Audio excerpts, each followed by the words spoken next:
Real With Omar. Today's edition will be called the Health Edition. I have a special guest, orthopedic surgeon, Carl Herndon from Columbia Presbyterian. He actually did my personal surgery on I had a double bilateral hip surgery in March. And if you have seen me at Lifetime Fitness, you already see I'm playing basketball 3 months out. You guys see the arms. You see what's happening. We're coming back to it. So Carl, thank you for being on the show. Thanks for having me. No, absolutely. And I think it's something we need to do, not just for myself, but for yourself. But I have a couple of questions for you first, right? You're originally from Illinois. Yes. Okay. So you always want to be a doctor? No. Well, yeah, because I got to kind of know how you got to being a super hip guy, a super hip knee guy. Yeah. Growing up, I was a big athlete and everything else. I wanted to be a professional athlete, like a lot of young boys. Ice hockey was my favorite Ice hockey, okay. Anyway, to make a very long story short, in high school, I got really interested and introduced to performing arts. Okay. And so for a good chunk of my my high school years and then also into college, I was going to be a musical theater performer. Okay. So I went to Conservatory for Musical Theater at Carnegie Mellon in Pittsburgh for a year, and then decided. So this was the path. You were walking the path already. Okay, okay. You weren't just thinking about it. You had taken action. Okay. Yeah, the summer between my junior and senior year of high school, I spent the summer in New York City at a pre-professional musical theater training program. Okay. And actually didn't want to go back and complete my senior year of high school. My parents were, of course, like, no, you're coming back to complete high school. You got to finish high school, right? But I wanted to move to New York and just start auditioning and start performing and taking classes and whatever else. So musical theater is plays, things of that nature. Yeah. Okay. Okay. Eventually going into acting, that was, okay. Yeah, that was sort of what I wanted to do. That was the path. Okay. What I thought I wanted to do. And so, of course, I came home for my senior year of high school. My parents were supportive enough to say, if you want to do this in college, but we'd still like you to try to go to college, right? We would support that. And so they helped me sort of figure out my college application process. I was a good student too, so half of my applications were for just regular college, and half of them were auditions to do performing schools. Arts. Okay. And so did you apply for Tisch, NYU? I did. I got in. Okay. Oh, look at that. NYU was where I had done my summer program the year before. Okay. Carnegie Mellon at the time, and probably still now, is probably one of, if not the preeminent musical theater conservatory in the country. Okay. They take 12 kids a year. Wow. I was one of them. Look at that. And so anyway, I really wanted to see what that was going to be like and sort of put myself in a position where I was going to work with the best other people in the business and best training and everything else like that. But around the sort of halfway point that year, I realized First year in, my freshman year. Okay. Realized that, I thought I was pretty good at it, but it wasn't as enticing or exciting. I'm not sure what the right word was, but it wasn't. It was more. I had more fun doing it as an extracurricular rather than as the thing that was going to pay the bills for the rest of my life. As the main thing. Okay. And the way How old were you when you realize that? 19. Okay. Self-awareness at 19. That's a big thing, because most guys walk a path for a few years before they're like, oh. Yeah. Okay. And I knew at the time that I also had other priorities in my life. I wanted to be a husband. I wanted to be a father. I wanted to have a... Were you your sweetheart, your wife now at 19? No, I didn't know her then. So you wanted to be somewhere else. Right. Yeah, the concept of that. It appealed to you. And not that there are people in that field that are able to achieve that, but it's a hard job to have, to be itinerant and figuring out, when, your next paycheck comes from the next job you get. Right. It's not stable. It's not as stable. Right. And so I transferred out, actually very close to where I grew up. I went to Northwestern. Okay. Where I was able to do musical theater, but I was also pre-med. What a mix. Sort of by accident. I think I'm still the only Northwestern student, and someone's going to listen to this and be like, no, there's at least one other, but I think I'm the only Northwestern You're not student special. that was a theater major that was also pre-med. Wow. Okay. And that wasn't on purpose or by design? Not necessarily, no. Okay. So my mother is a physician, so that was my it's in your exposure genes, to medicine. She's an OBGYN. She actually still practices. Wow. In Illinois? Yeah. Okay. So I had been exposed to medicine. I had been That life. My parents were the life, and also my parents had brought both me and my brother on medical mission trips, short-term trips to Central and South America. Okay. And so getting a chance to see medicine in action to people Right. that need it the most was Right. really They have no access, a right? formative part of my growing up experience. How old were you when that happened?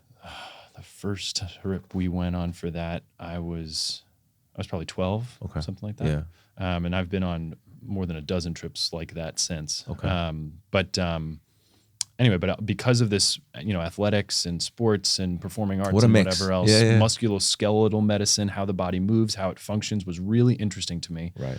And I needed some extra money to make rent in college. And so I worked at a physical therapy office as what they call an aide or a tech, which is like wiping down the equipment and like changing the stuff out. But every so often I'd get a chance to work with a patient or talk to a patient and see how they were progressing. A lot of these folks were, either recovering from an injury or an orthopedic surgery or something like that. Right.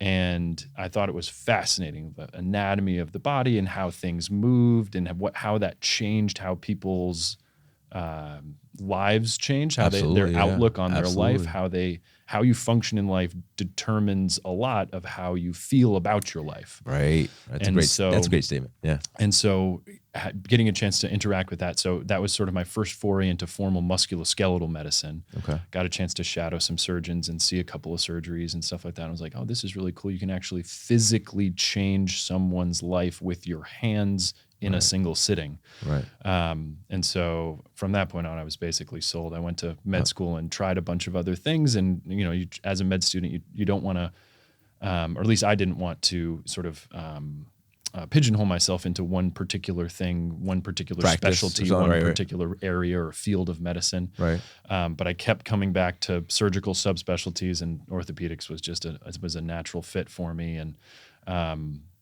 Anyway, to sort of make the story go a little bit more quickly here. No, take your time, man. You get to your orthopedic, so you finish medical school, you figure out where you're going to go for residency. At least that's how it works in our country. Right. You go through this big thing called the match, where you basically rank your programs, and the programs rank all the applicants, and a computer decides where you go. Is that how it works now? For your medical training. Wow. Okay. And so you decide as a late medical student in your third or fourth year what you want to go into, whether that's internal medicine or pediatrics, or in my case, orthopedic surgery. And so you figure out what you want to do, and then you have to figure out where you want to go or where you might want to apply.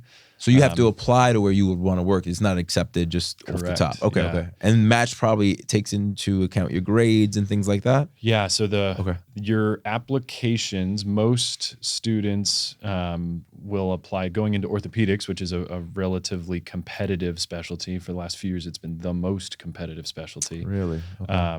Most students will apply to anywhere from 70 to 80 programs, hoping to get sort of the magic number, at least historically when I was going through it, was somewhere around 15 interviews. If you interviewed at 15 places, you stood a better than 90% chance of matching at one of them. Wow. And not having to go, quote unquote, unmatched, which means you then have to do this next. Anyway, I won't go into all of it. But we didn't have to do that. You didn't have to do that. So I matched at Columbia for my residency, and so got a chance to, so I trained there for 5 years. So you're in Illinois. I'm just giving chronology here. Please. Illinois, Boston. Illinois, no. Then Florida for med school. Then Florida for med school. Yep. Okay. And then Columbia. Columbia University in New York. Yep. Okay. For residency. And then within orthopedics, greater than 85% of orthopedic residency graduates choose to do an extra year of training, at least nowadays. For especially? For a specific subspecialty within orthopedics. So is that hips? So I did hip and knee or complex adult reconstruction. Okay. So you can pick. Yes. Okay. Yeah. So you can choose trauma or hand or pediatrics or tumor or the spine or anyway. There's a couple of other things within orthopedics. Okay. But I really liked lower extremity stuff. I really liked open surgery, and I really liked what's open surgery? Compared to a arthroscopic surgery, meaning a scope surgery. Oh, okay. Where they go in with the little camera, and they're working like micro. Correct. Right? Okay. Correct. I got you. And there are really good surgeons and really good surgeries that are indicated for that. Right. But hip and knee replacements, just by the nature of having to put in an implant inside the body, cannot be done through a 1 centimeter incision. Right. So I really liked open surgery. I really liked the lower extremity. And I really liked, again, going back to sort of my original desire to go into medicine, is that ability, and I think this is probably true of most orthopedic surgeons, is the ability within some very short period of time to change someone's life forever. Right. By You doing, changed my life, tell you that. by I mean, doing one just so if surgery. there's any need of fulfillment in your job, no, and we'll talk about that more later, but it changes your life. What you said before really struck a chord with me in terms of how you're able to perform. It affects your life, because I consider myself a super positive person. Yeah.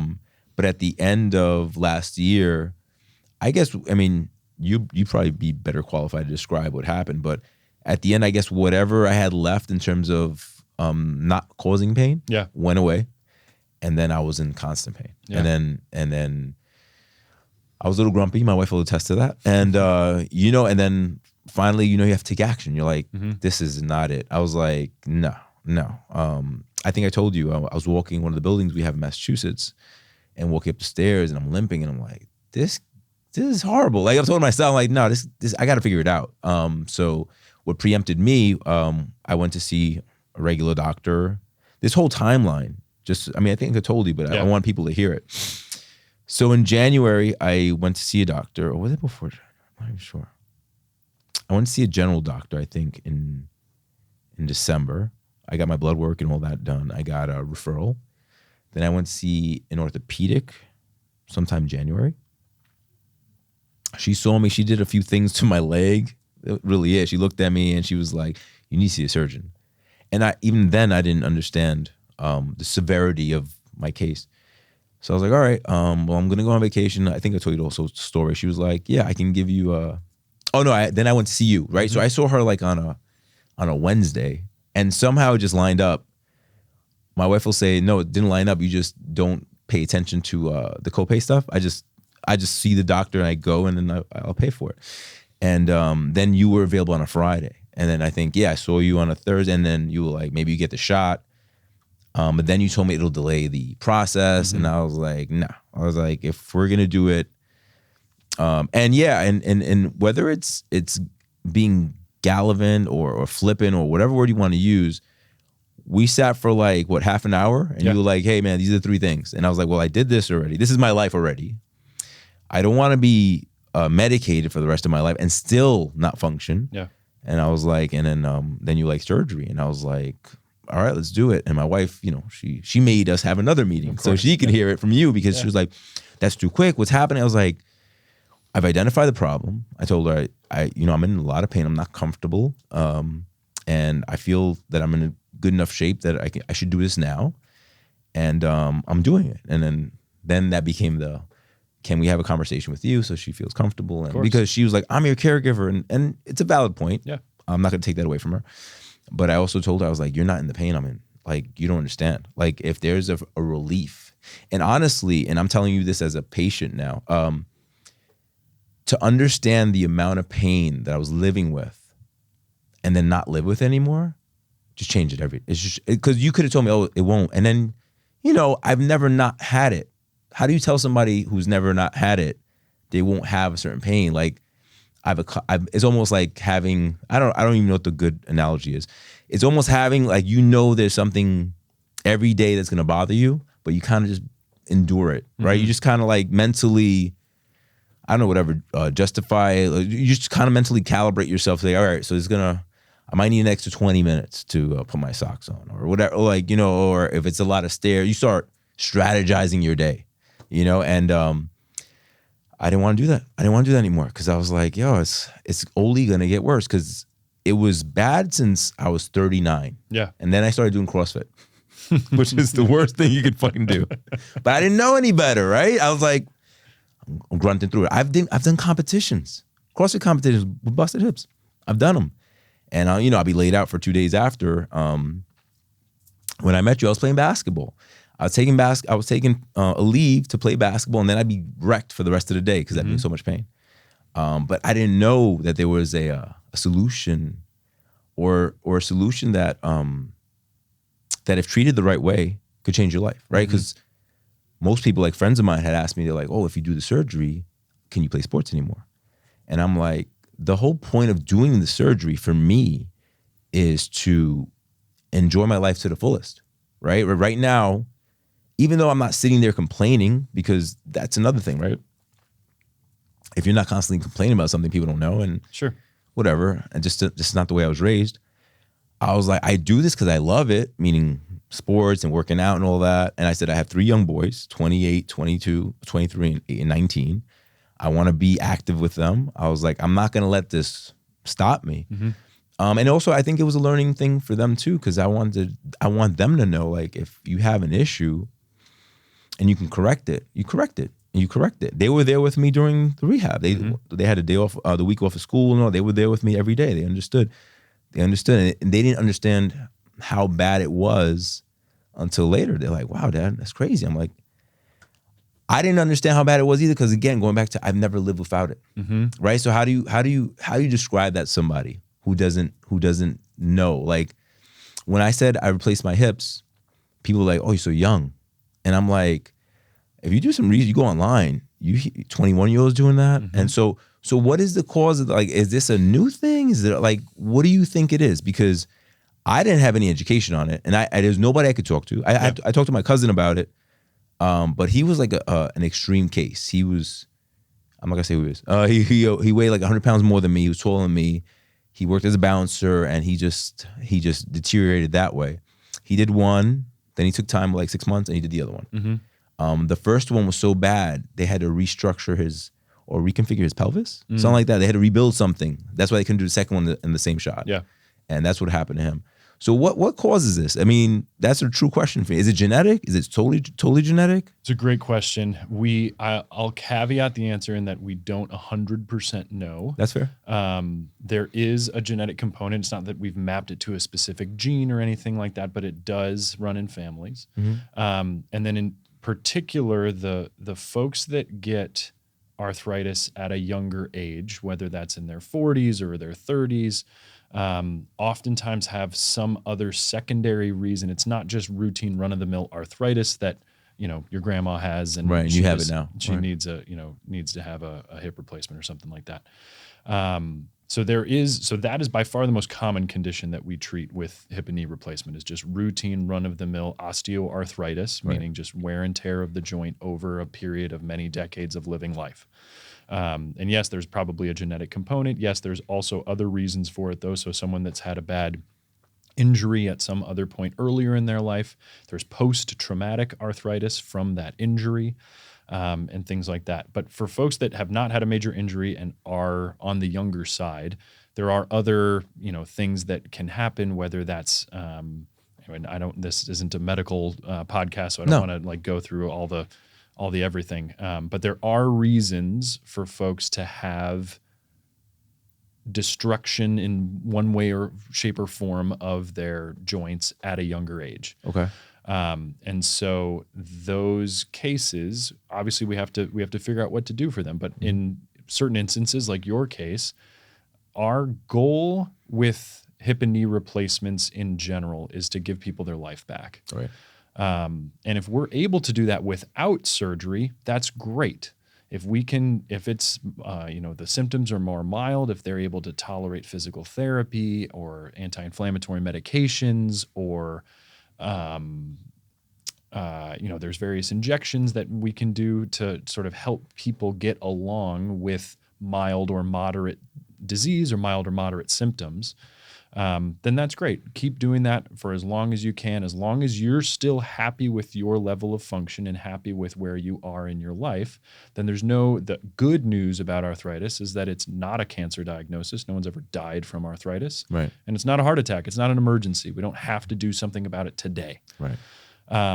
But for other folks like you that are like, man, I literally every single day when I wake up, I have to like maneuver, I have to drive around the backside of the building because I need to take the elevator because I can't take the stairs in the front. And that kills me. When you wake up and, look at yourself in the mirror in the morning and say, I can't live like this any longer. I want a solution. I want a way to get my life back. I don't want to interfere with what you're saying, but I want to give you a feeling that I was having. Yeah. So what happens after a while, you start feeling like you're a prisoner in your body, right? And that's for anybody. I'm not saying I'm a super athlete. But I'm an active guy, and and I like to do things. And I have a very active wife. If anybody knows, she's an athlete. She's in super shape, and not being able to just open for a stance in a sport and stuff like that. If you know what you're looking for, then it kind of starts messing with you, right? So it starts changing the psychology of your life. You're like, this fucking sucks. And that bleeds into other things of life, right? That's gonna affect your relationships with your family, your wife, everything, because it kind of starts spreading, right? And so I don't want to interfere with what you were saying, but I wanted to give you that illustration. You feel like a prisoner in your own body, and that is the worst feeling. Yeah. That is the worst. I mean, there's things that are much more serious, right? Of course. But this was real for me for almost 10, 11 years. Yeah. And so you get to that point where you say, I don't want to live like this any longer. I want the definitive solution. I need to change something, yeah. And so at that point, surgery is a really good option in the, obviously there's a discussion of the risks and benefits. There's a discussion of how it's done and those kinds of things. But ultimately the decision to do surgery is a good option for a lot of people. And that's what I do. So that's what I'd like to do. What is one of the things you tell clients or patients that, I mean, all right, the risk is obviously anytime you go under anesthesia, there's a risk, right? That's of course. one thing. Yep. But if, like, I'm using myself as an example because I had no internal external rotation. For people who don't know that, just look it up. I'm not going to explain. I'm sorry, move my leg on the camera. No internal external rotation. I couldn't open my legs past maybe 12 inches, right? So I couldn't get into any type of stance.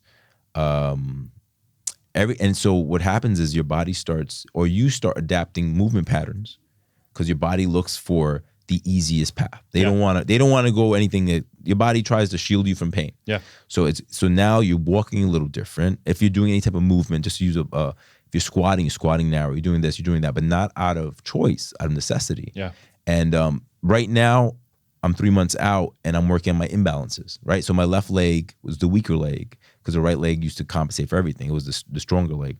So now I'm working on that. Now, that might not be important to certain people, but the people that are trying to, have any type of ability to really push their physicality, whatever that is, to them, that's a real thing. It becomes a work. So now I was limited by range of motion before, and now I'm just limited by, I'm not limited, I'm more just fixing imbalances that accrued over decades. Sure. So an older person, and when I say older, let's say 60, 70, 80, what is their risk? Is it because they're older with the anesthesia and things like that? So the anesthetic is a risk. We can't do the surgery with you wide awake. So anesthesia. But nowadays, the anesthesiologists actually are pretty slick. And so your surgery, most of our surgeries are done with what's called a spinal anesthesia. So it's a single shot of a numbing medicine done in your back. Wait, can we talk about how many people are in the surgery room? That's the one thing I remember. So I'm waiting there to get surgery, and 15 people come introduce themselves to me. So I'm kind of loopy already. I'm like, all right, that's cool. And then they pull me into the room. And I remember, not super clearly, but there was 8, 9 people in that room. Yeah, they were everywhere. Yeah, so I have a big team, so I can't do this by myself. I'm supported by the hospital, New York Presbyterian, and by the University of Columbia to have a really good team of people in the room. So how many people are in the room? Yeah, just break it down. So there's someone providing the anesthesia, whether that's an anesthesiologist or a CRNA, which is a nurse anesthetist. There's me, the surgeon. There's you, the patient. There's a circulating nurse. Their job is to be your nurse, your advocate as the patient, whatever you might need. And also they're there to help me. Once I'm scrubbed into the operation, obviously I can't scrub out or I won't be sterile anymore. Right. And so if there's something that we need to be opened or something like that, they're there for that. There's a scrub tech. Their job is to prepare and to hand me the instruments as we do the case. So the old TV shows or whatever, like Scalpel. Yeah. That person is the person handing you the scalpel. There is these implants are made by companies, and those implants need to be brought into the hospital, and there needs to be someone who's an expert in the implants themselves. So there's a representative from the company that makes the implants. Wow. Okay. There to coach about the trays, the instruments that are specific to that implant that another implant might not have or something like that. Are there that many models of implants? Yes. Okay. And then you can't do, and that's everybody else. And then the surgical team itself. That's 6 so far. Me at least with one other assistant, because again, I can't do the operation completely by myself. I need someone to hold retractors. I need someone to hold suction. And then in addition to that, I'm also I'm a professor of orthopedic surgery, an assistant professor of orthopedic surgery at Columbia. So I have trainees that, as I went through my training, I had like shadowing mentors and stuff like that. And so they're there in the OR to observe with me, to do the case with me, so that they can learn and they can go off ultimately and apply on themselves, do it themselves when they become, grown-up surgeons. All right. So that's like probably almost 10 people in a room. Yeah. Wow. That's crazy. Yeah. That's crazy. Yeah. I remember they said, we're going to give you the thing in your back. Yeah. And that was it. But I remember I was like, there's a lot of people here. Yeah. That was it. Then our anesthesia. So anesthesia is a risk, but the good news is that most folks get what you got, which is a spinal anesthetic. So you're numb from the belly button down, so you can't feel anything. Okay.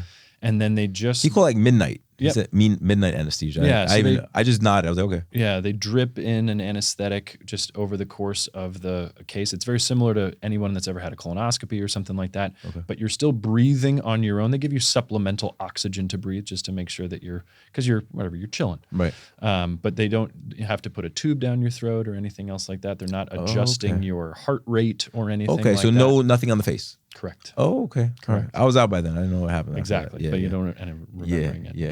But you're also not awake. That's another people. Definitely not. People get worried. They're like, am I going to hear it? Am I going to feel anything? No, you don't feel anything. The last thing you feel is when they say, we're going to give you the shot now.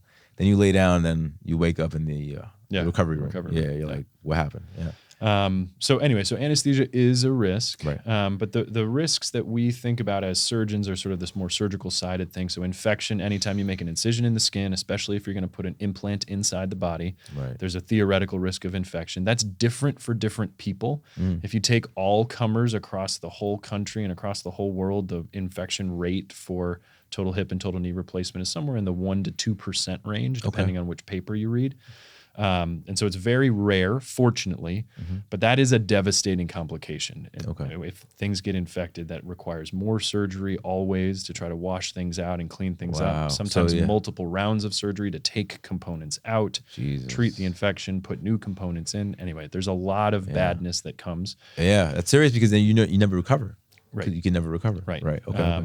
And anyway, so that is one other infection. Thing. Infection. Okay. And is infection more prevalent in older clients? Not necessarily. There are plenty of folks in their 80s that are much healthier than a lot of folks that I see that are in their 60s. So it has much more to do with sort of overall health status, other comorbidities, other medical problems that somebody has. Okay.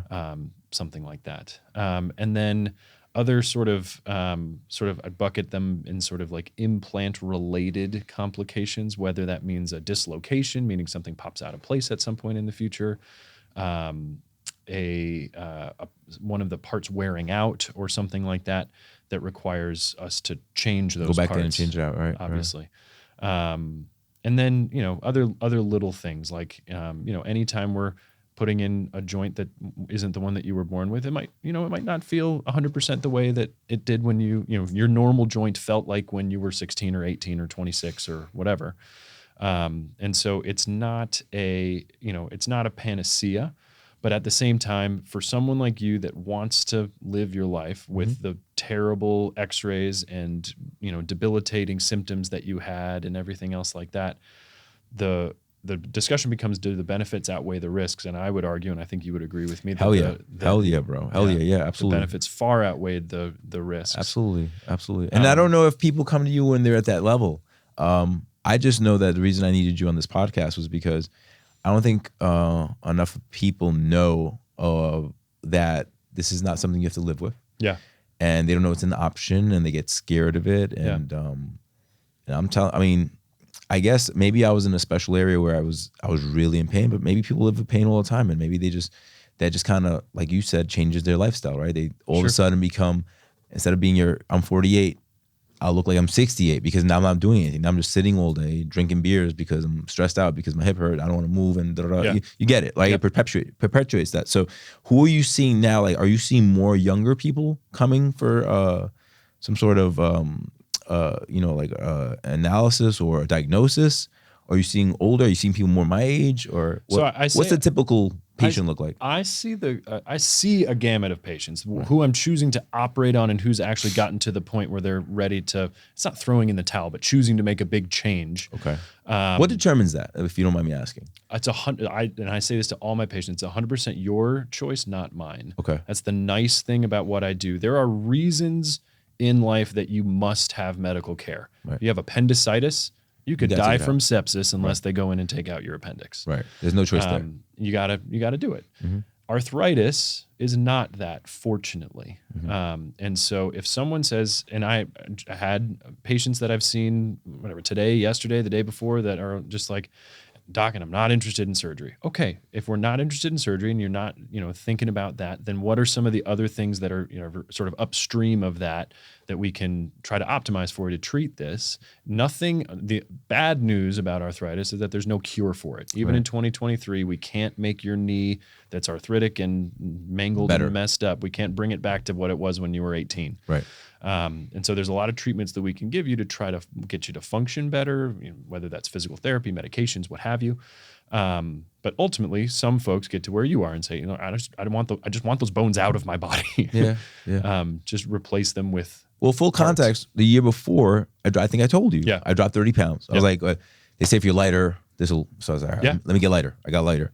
And then it was still painful. It was still, and I was like, there has to be an option. This can't be it. But I did the process of elimination myself.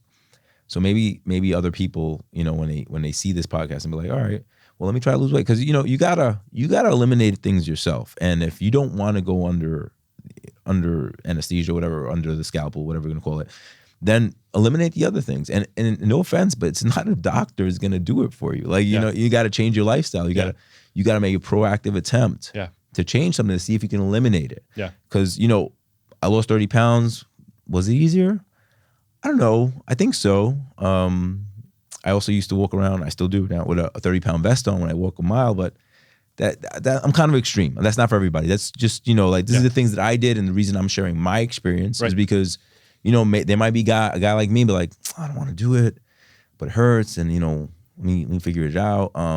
And it's almost like taboo. Like, people get scared to talk about it. And that's why I had asked you, what ages do you see? Because as you Google, because, everybody Googles. Of course. You start seeing, 21-year-old and this, I'm like, damn, 21-year-old, what would cause that? And some, you see their feedback on YouTube. Yeah, I got it done. Yeah. I'm like, wow. And I waited 11 years. Yeah. So in my practice, I have treated patients as young as in their 20s with hip and knee replacements. And they had just severe arthritis. Generally, if you're in your 20s, it's not just plain arthritis. It's usually something like avascular necrosis or something else like that. There's some inherent error in their bone itself that's causing it to crumble or fall apart. Okay. It's not just routine wear and tear, which is sort of what arthritis is. Right. But yes, there are people in their 20s. I've done patients in their 20s and their 30s. Obviously, I think one of the other things that you had wanted us to talk about was the fear or trepidation of what happens if I get this done now rather than waiting until I'm 50 or 55 or 60 or whatever. Am I gonna have to get this done again, and is that a problem? And so I think the truth of the matter is we're doing this in younger and younger patients because our technology has gotten better, quite a bit better. Okay. Over the last couple of years, last decade or so. Okay. There was a major change in the technology. The liners that go in most of these joints is a very fancy plastic. I won't get into all the details, but it's a very fancy plastic. Okay. And that liner got quite a bit better 15-ish years ago, something like that, where it really became sort of available widely on the market and everything else like that. And so that liner historically has been the part that wears out. Those plastic particles, as they wear out, the body has a response to, which then starts to create a bigger problem for folks. They start rejecting things and stuff like that? Not necessarily they start rejecting, but their immune system gets activated because of these plastic particles. Right. And then the immune system overreacts and starts to disintegrate the bone around these implants. Wow. So you get something called osteolysis, which is a process by which the bone becomes quite a bit weaker. And anyway, that can create big problems. Yeah, I get it. But our most modern plastics, and this is true across most of the companies that make these implants nowadays, have almost no wear. So all of these plastics got, again, released 10, 15 years ago, something like that. And so they've been implanted in people that long, and in people they show almost no wear, like 4/100ths of a millimeter per year. Wow. And so that's obviously infinitesimally small. Right. And before they were brought to market, they all had, in order to get FDA approval and everything else like that, had to show in laboratory conditions that these things don't wear out. So what do? They have to leave it like in an animal 15 years, or they? No, it's labs. They do animal testing just to make sure that there's no biological adverse event. But ultimately, the long-term trials are with people, putting them in and continuous monitoring and things like that. And that's one of the things that we at, as a academic medical center do a lot of, is research on these kinds of things and how things are functioning, how things are, what are the risk factors for these things failing, or those kinds of things. And so the cohort that you are a member of these people under 50, I'm a member of a cohort. These people that are under 50 that are needing these, these hip replacements nowadays, we're showing that with the most modern implants, that survivorship, even at 15 years now that we've had them in people, is as high as 95, 99%. But get it this way, right? Like, you get it done now, even if you have to do it again. And you're 100% right. Even if you do have to do it again for something as, unremarkable in my world as, one of the components getting a little loose, or one of the components wearing out, or something like that, it's a very easy redo surgery. Okay. In terms of whatever the technical challenge that it presents, on the gamut of challenging cases in my life. Okay. And so doing a redo to, replace one of those plastic liners, not a hard case to do. So people, besides not knowing, what are some of the questions they have? I mean, like, I didn't have a lot of questions. Your pain was so bad. You were ready. Yeah. I was ready. I mean, you gave me the three options. I was like, no, I'm doing that already. No, that's not for me. And let's go with this one. But I think it's because in my world, meaning my mind, I feel like I did the weight reduction. Sorry. I went to see a doctor. I went to see an orthopedist. I did all the steps. I know in hindsight, it's only 8 weeks of work if you really apply yourself. But most people, they'll just defer. Hey, I'm gonna think about that. Yeah, I'll see him in 6 weeks. I'm like, no, I have to know. Like, I can't move forward unless I know, right? And then doing it, right? So of course you do it. It's almost like a dream, because you do something that's really changing your body. And then you come out. And then the first day, we discussed this already. Yeah. But the first day is all good because I'm still on anesthesia from the surgeries. Yeah. I'm like, oh, this is fucking fine. It's great. Let's eat. Let's chill. The next day, you feel the pain. And then you're swollen. And I'm just giving this for people that if they ever go through with it, they should know this. Yeah. So your lower extremities are swollen because, remember, your body was opened up. Things were moved around. Things were cut, to make it, not to make it sound gory, but, parts of your bones were pulled out, replaced, put back in, and your body has, like you said, an automatic response, right? So, which is basically to attack and see what's going on. And then you start walking. And then your balance is not the way it was because your body's just not react because it's just weird. I think I sent you a video. I'm taking little steps on the walker, and your mind is telling you, I shouldn't have to do this. Like, I'm fine. you're looking at yourself. You're fine. And by day 3, if you're diligent about it, of course, I'll say this again, I'm a special case because I consider myself not an extremist in a bad way, but just if I want to do it, I'm going. Yeah.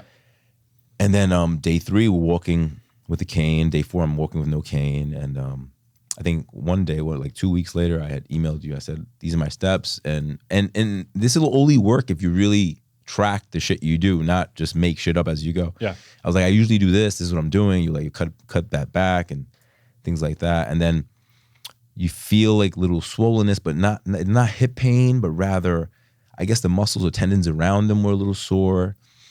And then I started going to the basketball court, not to play, but to watch my son play. And then, you shoot. And you feel like you go on one leg, like you start shifting weight just to kind of see how you feel. And it's a full-time gig, but to get back to where I am now 3 months later, it was the work was on me. You did the work, you did the real work, right? You gave me the tools, but I treated it like a job. I treated it like a job because I would walk every day, I'd stretch every day, and I see a lot of people. So my cousin the other day in my camera, I said, "Why are you limping, bro? You did your hip." "Oh, it's a bad habit." I was like, "Not a habit, bro." I was like, "You need to do, I started becoming his father. I'm like, "You got to walk, you got to stretch, you got to make it worthwhile, man. Don't just do it and then in 3-4 years do it. You have to do it again." I was like, "Come on, man, like take care of it, right?" And that's a good point too. Like, these surgeries are not magic. I'm not, I don't have a magic wand. I can't just like make it perfect. Yeah. I think I'm a pretty good surgeon. I think I'm able to, restore the anatomic relationships the way they're supposed to be done. One of the advantages of doing it from the anterior approach, which is what we did for you, is there is proven benefit in terms of earlier recovery, sooner return to activities and stuff like that. Do you know how to do posterior also? Okay. Were you doing those before? I have always chosen to do anterior approach in my practice. Okay. For the vast majority of patients. But you were trained in both? Yes, trained in both. Okay. But there is a big part of how well one of these goes is the patient's willingness to do the rehab, to pay attention to stuff, to get back to their activities and get it moving again, quite frankly. Yeah.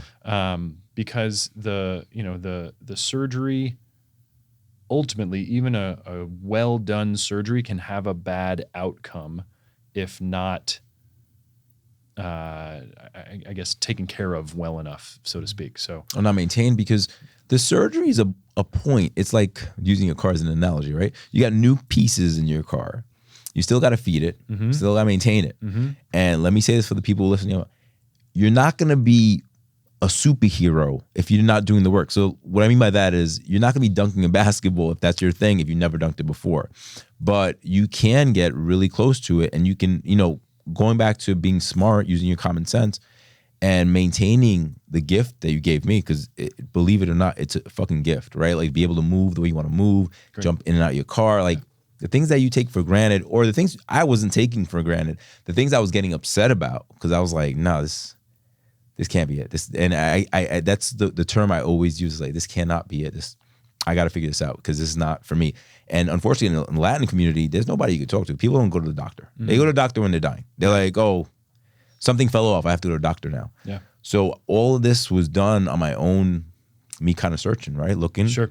And luckily I found you, and you gave me the confidence when I met you, because you were just like, these are your 3 options. And I was like, B. Now I'm saying, like, I don't know if you know that. It's a joke. It's like, stay with your kids during lockdown, or B. Yeah, I didn't even tell you what B was, but I was like, B, let's do it. Let's get it done, because I know what this is already. And this sucks. This sucks. And the reason to have you on the podcast also is to let people know that they don't have to live like that. Yeah. I mean, I see women, men, a lot of people from all walks of life getting their hips replaced. And I believe some of it has to be genetic, right? Yes, and I think so too. Yeah, and people have to, like, be aware, be cognizant, and also use your common sense. Like, if you can't move a certain way, look into it, because it will get worse. And what happens is we develop these patterns, these new patterns, to compensate. Then I had friends of mine tell me, oh, you walking different now. I was like, yeah, I have new hips. They're like, oh shit. He was like, I thought you walked like that before because you were tall.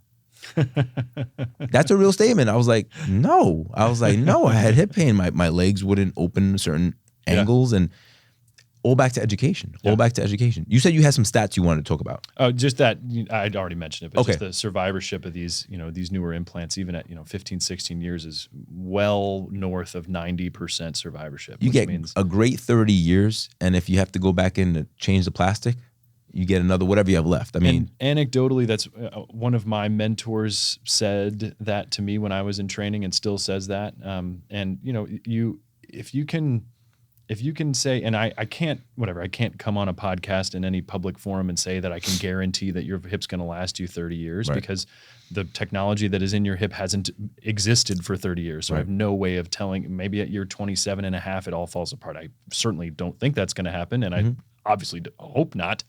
But yeah, I think we can fairly reliably tell patients now that this is going to be, assuming there's no catastrophic failure, assuming there's not an infection, assuming that, a couple of other things don't happen. And all of those things are not non-zero, all these things are non-zero risks, but assuming those things don't happen, like you're going to have a good outcome and you're going to have something that's going to last you for decades, plural.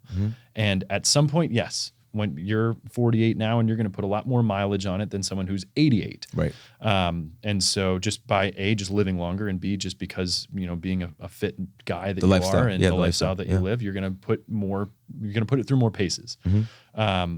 But yeah, if that becomes a problem at some point and something needs to get revised or changed or whatever, like, yes, there are other ways to manage that going forward that allowed you to have however many years you had in the middle of enjoying your life quite a bit more. Yeah. I think people have to understand that I say this all the time, where you're walking your own journey, so nobody else can tell you how to walk it. Yeah. And it goes back to being Spanish or even minorities, because like the hospitals are always seeing like where you're going to end it, right? So I'm like, no, this can't be. I mean, and I'm a big sports guy, so I watch basketball all the time. I'm like, yo. I remember when what's his name, the little guy, Isaiah Thomas had his hip refinished. Yeah. So my wife looked into all that. A-Rod had his hip refinished. So I was like, there must be something with the hip that we can do. Again, I didn't know we were going to replace him. Yeah. I just knew there had to be a solution. Like, there got to be something for this. Yep. And I'm super grateful. I'm super grateful to meet you. I'm super grateful for the process. I'm super grateful for everything. I really wanted to have you on the podcast today to let people know that, because you don't have to live with pain.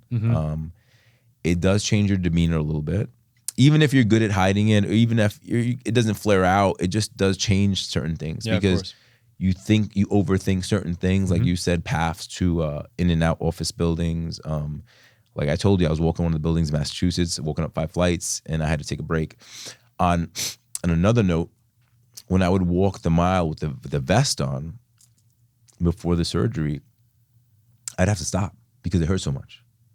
And I don't know what's wrong with me when, you're like, people are like, well, you was hurting. Why would you do it? Because it had to get done, right? I'll say that. It had to get done because I wanted to feel a certain way, look a certain way, and give myself the best chance. It's funny how it kind of worked out, where I got into pretty good shape to go to surgery, right? That's pretty crazy the way you look at it.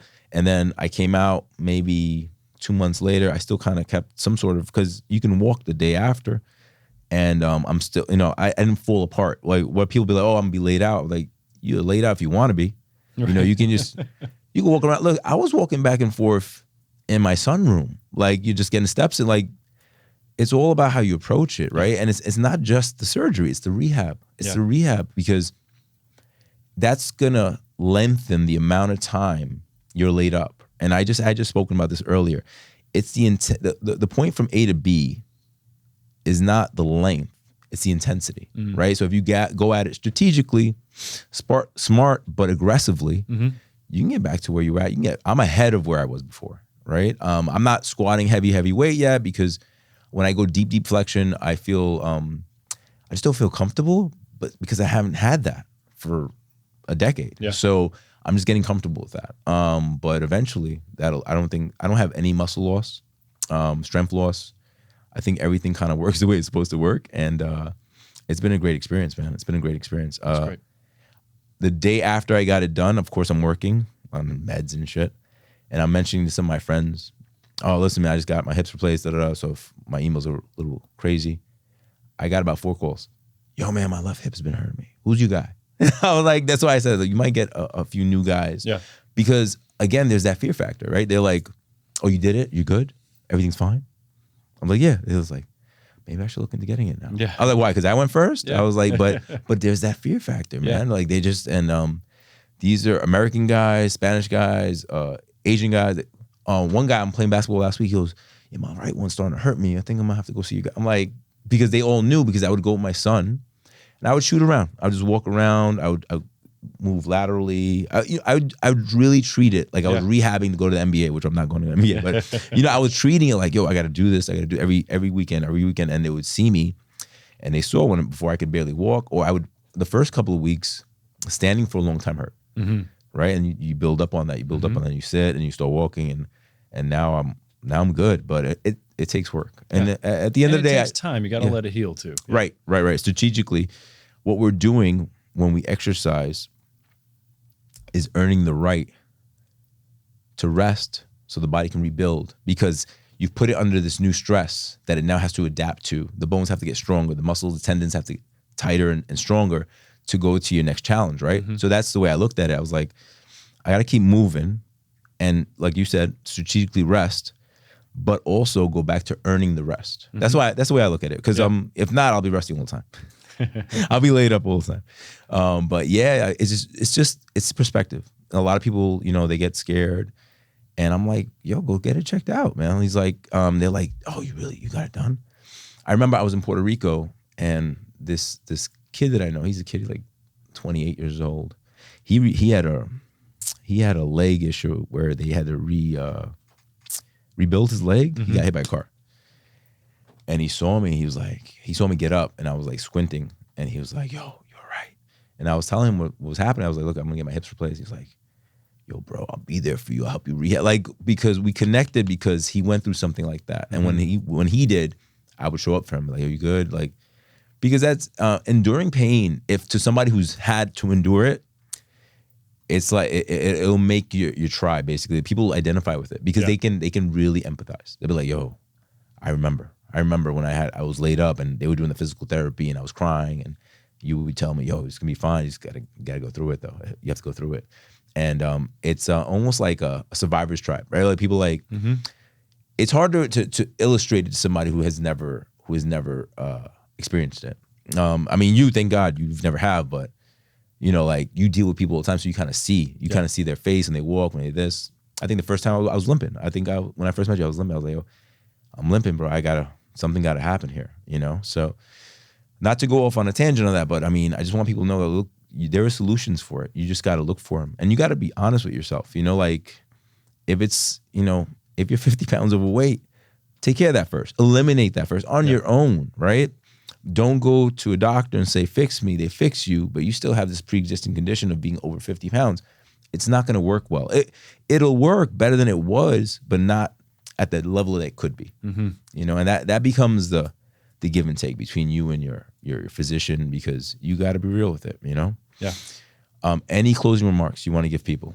No, I think, again, thanks for having me on. Thanks for being willing to tell your absolutely, story, man.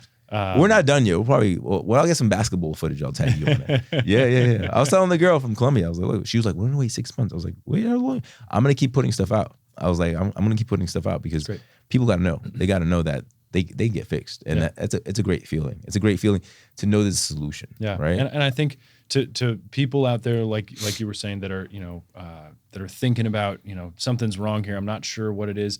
I totally agree with you. Just at least go get a consultation. Get an X-ray. Get an X-ray. Find out. Talk to somebody. Oh, no. Let's go over the experience. So I walk in. I see you're my third doctor in like 10 days. That's exactly how it went down. So you had the X-rays. I don't know if you remember them off the top of your head. I do. All right. So give me that. Give me that. What'd you think? How bad was it? Oh, terrible. Okay. Terrible. Okay. I think even any, like a lay person listening to this podcast, if you showed them a normal hip X-ray and showed them your X-ray, you'd be like, which one of these is bad? They would be able to point to the which one doesn't look right. Right. Okay. So then what's your next, like if it wasn't me, what would your next thing to be any potential client? So whatever, walk in, how can I help you today? How is your hip for you, or knee for somebody else, or whatever it is? How's that doing? How long has it been going on? What have you tried for it so far? What is it stopping you from doing that you wish you could do? Right. How severe is it? What other treatments have you done? Right. What have you tried in the time that you've had this? what makes it worse or makes it better. Anyway, trying to get a sense of the story behind us. and that's, trying to figure that out. But then ultimately it comes down to the story, the physical exam. So looking at the person, taking their limb or whatever it is through a range of motion. There's tests that we do that can indicate, asking them to point, like, where does it actually hurt you the worst? Right. When I do this, does this hurt? When I do if I do this, does it make it feel a little bit better? And then that with the story along with the imaging gives me a good sense in not too long of a period of time. Like that section of the visit is usually less than 10 minutes. Right. And then we can sit down and I can now it becomes a human interaction. Now it's a counseling session of this is the diagnosis. This is what this diagnosis means, how you got here, where it's going, sort of giving them a sense of what the natural history is. I told a patient today, my job is to distill down the science into a packageable tidbit that I can teach you, but also that you can digest and so that we can make a decision together. Right. Because this is your body. Ultimately, you have to live with this decision. Right. I can make my recommendations. I can tell you what's in my capabilities, and there are things that are not in my capabilities too, right? So I just send people, if it's not coming from your hip, it's coming from your back. I send them to one of my colleagues that does that. Right. And so anyway, but talking to someone, at least having that conversation to start making that sort of shared decision making is what a lot of us call it in medicine. And that's what I really try to do with my patients, is have a shared discussion of these are the options, these are the risks and benefits of those various options. This is the expected return on your investment, to use a financial term. Right. And this is, ultimately they sometimes ask me, so what would you do? What if you were me, or if this was your mom, what would you do? Yeah, what would you recommend? And so I put my nickel down and I say, this is, for you, I'd be like, I'd do hips. Yeah. And I'd do both of them. You're not an extraordinary case, but you're not a typical, person that gets a hip replacement. And so the ability that we had to do both of yours. Yeah. You're like, simultaneously. I'm speaking to him. I wouldn't recommend this to everybody, but you do both of them at the same time. And I was like, I'm in. Has anybody ever decided faster than me? No. So I have the record of that, because you're like, you can do this. Let's do it. When can we do it? Remember, I was like, when can we do it? Yeah. You're like, I get you in for March. I was like, perfect. Let's do it. I was like, I have a trip in Puerto Rico in like January, but whatever, work around that and then we'll go. And then yeah. But it's an extreme case because I was enduring it for a long time, and then I was expecting my body to do extraordinary things under incredible duress. And that's the only way I can describe it, because now that I think of it, I'm like, yo, you're crazy. Like, you're like, my boy told me, I was like, you're like the David Goggins. He's like, you were doing CrossFit broken hips. I was like, I didn't know. I just thought this is what 45 was like. I thought this was it. I thought this is how it kind of goes. Yeah. And again, going back to what I'm saying, I have nobody to talk to about it. I have no family members that exercise like me and stuff like that. So there was nobody I could kick an idea. You know, like, what do you think? They're like, what are you working out for? You're like, that become, just come hang out. And I'm like, now I got to figure this out. So that I was one of the, if not the fastest decider in history with you. And I know I keep trying to just give different angles on the scenario for people, but I want them to hear me, because I'll give this last piece. I remember one time getting pedicures with my wife, right? She likes to do that. And the nail technician, pulled my leg, and fire went through my body. I was like, holy shit. I jumped up. I was like, whoa, chill. And I was like, this can't be legit. And my wife used to play around. She would kick my feet, and that would hurt. That would hurt a lot. Oh. And it was a joke in the house. And I was like, it's not funny anymore. So that just to give like people different examples of what I was experiencing, so that if they experience anything like that, they should check it out. Because I'm like, and again, maybe some of it is me being stubborn. Maybe a little bit was machismo. I don't know. I just figured I thought this was it. I thought this is how it had to be. Yeah. And the moral to the story, it doesn't have to be that way. You can go see my man Carl at Columbia Presbyterian. He is all over Westchester in Manhattan. All over Westchester. Operate mostly at NYP Westchester in Bronxville. It's where you had your surgery. Great spot, yeah. In and out the same day. Yeah. That's the thing. You'll know. Yeah. Yeah. We'll for the appropriate, obviously there are people that need to be admitted to the hospital for medical reasons, but if you don't need to be admitted to the hospital, we're very comfortable sending folks home the same day. I did 5 surgeries yesterday. 3 of them went home. Wow. One of them who didn't go home was a very, very elderly woman that had come in with a fracture, so she wasn't going to. Singles or doubles? Everybody's singles. Okay. Oh, not me. I remember I went to see the X-ray tech when I went to see you last, and she was like, "All right, which one do you have done?" I was like, "Both." She goes, "Oh, impressive." I was like, "Yeah, it's me. That's me." She was like, "Yeah." She's like, "You walking?" I was like, "Yeah." I went to the airport, went to Cancun, and so again, this is new to me. So there's a guy who's limping. So I'm like, "Damn, he's limping. He probably needs hips." But he goes to the right. So I'm like, whatever. I go to the left with the wife, and we go through. And I was, scanner. Yeah, and I was like, they were like, I said, I have my hips done. She, oh, you have to go over there. That's where he went. So I had to go over there. But I mean, I'm not trying to sound, too full of myself, but I walk fine. Before I walked through the limp. I don't walk with a limp anymore. So that's, you did it right, bro. Good. You did it right. Good. You did it right. Just letting you guys know. Good. Like, yo, full official stamp of approval. My quality of life is 1,000% better. Awesome. It's gonna get only better, and I'm pretty sure it's not the only time you'll be on the show. I'm pretty sure we're gonna link up to do something else. Cool. In the future. All right. Great. Guys, Carl Herndon, MD, look him up. Hey, thanks guys. Thanks for having me on the show. Really appreciate it. Thank you. Take care.